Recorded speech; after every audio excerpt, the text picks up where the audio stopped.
Hello everyone. So I was asked by a person in my Discord, eyes ago. I hope I'm saying that right. So my apologies if I'm saying it wrong. He asked me to touch on weeds. Now, before he says anything else, um, I'm not talking about the weeds the news talk us on about joints and things like that. We're not talking about that yet. Yet the word is yet. But you asked about Japanese knotweed, and now you'd be like, "What's Japanese knotweed, and why is it an Ireland?" First of all, now I talk a bit about what I know and what I've heard over the years, because again I haven't done a biodiversity course, and I was offered to do it and I didn't do it. So I looked up a bit about it, and at the same time I know a bit from myself, from being in meetings and different things we talked about it. So first of all, you did ask me about your friend, and first of all, I want to just thank you for joining the Discord and for being a big fan. Second of all, to your friend who's in Amelia, Adrian, Salo. So my apologies again. I knew it would butcher that last name, so my apologies, and a huge shout out to your friend, your cousin. Sorry, your friend, cousins. My apologies, cousin. Huge shout out to your cousin. I mean, I hope he's keeping well. And I hope you're keeping well too. So yeah, I go on about the Japanese knotweed. It might take me a few minutes just to explain, but to my sense, I suppose we did talk about it once. It was talked about a meeting, but we are. I suppose that with it is to contain it, because again it can spread very quickly, can overtake the natural habitat as we would call it, the natural habitat or the environment around it. It can overtake it because obviously it's not native. It's not native to this soil. It's not native to Ireland. It's native to Japan. It was brought here in the 1840s. I think that's what we were told when we were briefed about it one time. We talked about Japanese knotweed. I think it was the 1840s. Around that time, 1850s probably. But it was brought to Ireland in the 1850s or the 1840s. Again, don't quote me on that. But yeah, so it does, because again there is controlled Japanese knotweed not too far away from here. It's all cordoned off, and it's a very controlled area. It's very compact and very controlled. That it won't overtake the natural habitat around it, the wildlife and things. And again, it does have an impact on the natural habitat of Ireland, because obviously native plants out as I suppose it can spread more, in other words. And again, maybe I'm talking out of rubbish here, but again, I'm just going by what I learned through my years, and I suppose in meetings and listening to different things. And obviously, there's a few areas in Ireland where Japanese not quick, but again, they are very controlled, because it can overtake the area, surrounding area, and everything. They can overtake it, can go very quickly.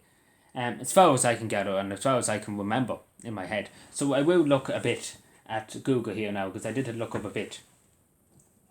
So it's able to blah, blah, blah, blah. It's able to grow into big dead stacks, which is true, because the ones that are in Cavan, for example, as I know, because you would see, them all corned off and things like that, they are in very dense. The very dense, the area that's it's very dense. It's very dense. The area is very dense, but it's a controlled area. But at the same time, they're very condensed plants.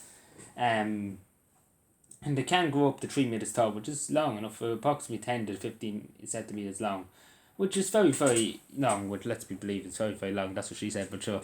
Right. But yeah, again, I'm probably the worst person to ask about this. I could ask a few people that probably know more about it. Again, and my apologies again. I'm probably making an absolute butcher of it, but again, I'm just using from what I know in my head, what I learned in my experience. But again, I'm living very close. I know where they are.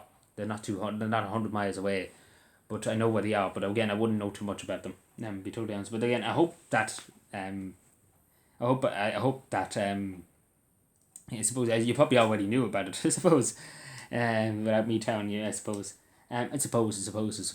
Don't know why I said that about 100 times, but I hope that explained a bit to people. I know it might have been utter rubbish. I wouldn't be good as a professor into that, but yeah, it is interesting. It is interesting because it is kind of the one, like, there's lots of plants now and lots of flowers and things like that, but this is kind of the one that is the most present, that is not from the Irish habitat or the Irish ecosystem, is the word to use either, that it's been imported from another country.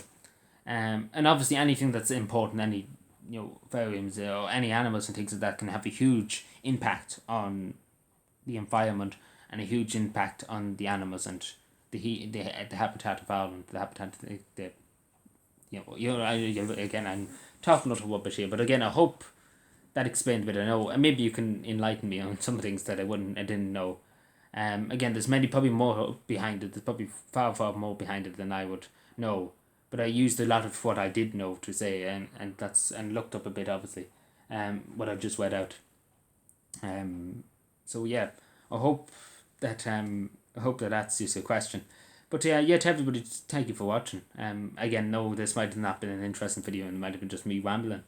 But again, I just like to. But again, every day is a school day, as to say. If you have any insight into the Japanese knotweed, but I didn't know it, I didn't mention. I'm sure there's hundreds of facts that I didn't mention there.